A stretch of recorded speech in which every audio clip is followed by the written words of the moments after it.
Our mission's been the same the last 21 years. It's to grow Iowa's livestock industry successfully and responsibly. Hello and welcome to this edition of the State of Soy.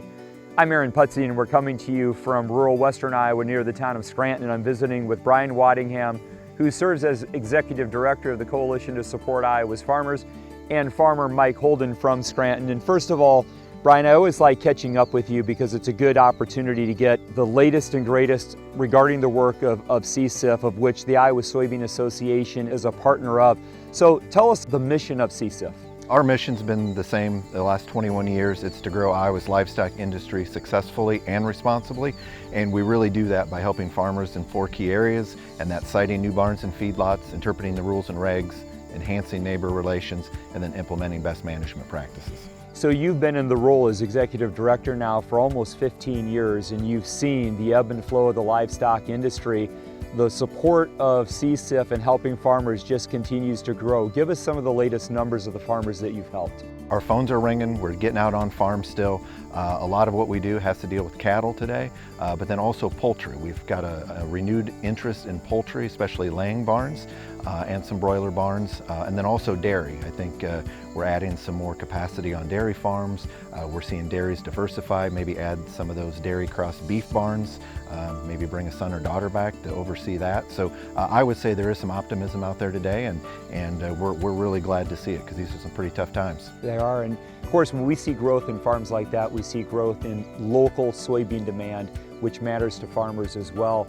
I know, Mike, being a farmer yourself, being a cattle producer and also a crop farmer as well, maybe share just a little bit about your operation. Third generation farmer. We have a typical corn soybean 50-50 rotation, and then we have a beef cow calf herd, and then we also have a little direct to consumer beef sales called moo meat that we brought in, 15-20 years ago. Of course, you had an idea for CSIF in terms of how to get the next generation involved in agriculture. Tell us a little bit about that. I said, I got an idea. And he said, let's hear it.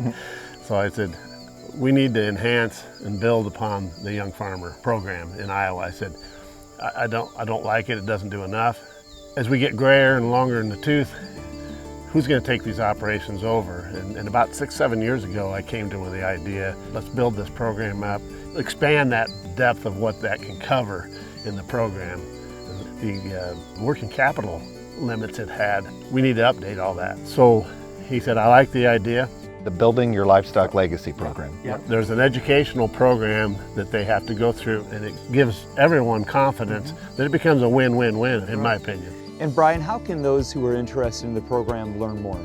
So the best way is to go to our website, supportfarmers.com, and you can click on the Building Your Livestock Legacy link, and that's get you started. Of course, a lot of these programs are backed by the checkoff. Why is the checkoff as a farmer so important to you?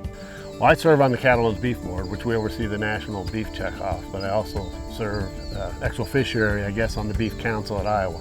I strongly believe in the value of and the successes of the checkoffs.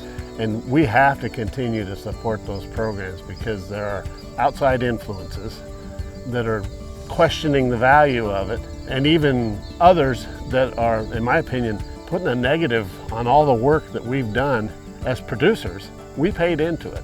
I hate to see them destroy the markets that the soybean and everybody has built. New demand, new markets, and we worked really hard, and we need to make sure that we try and limit the interference in the successes we have so that we don't lose ground. Brian, for farmers who would like to reach out and get a helping hand from the coalition, how can they do so? The best way is just to give us a call directly, or you can always find out more on our website, supportfarmers.com.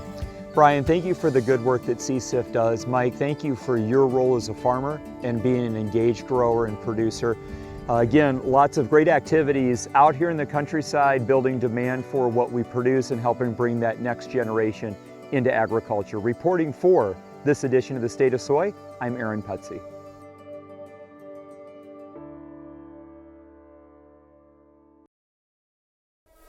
The reason I chose to go with FMH was I feel I've always been taken care of. I trust the people. They all seem to be tied to ag, and they care too.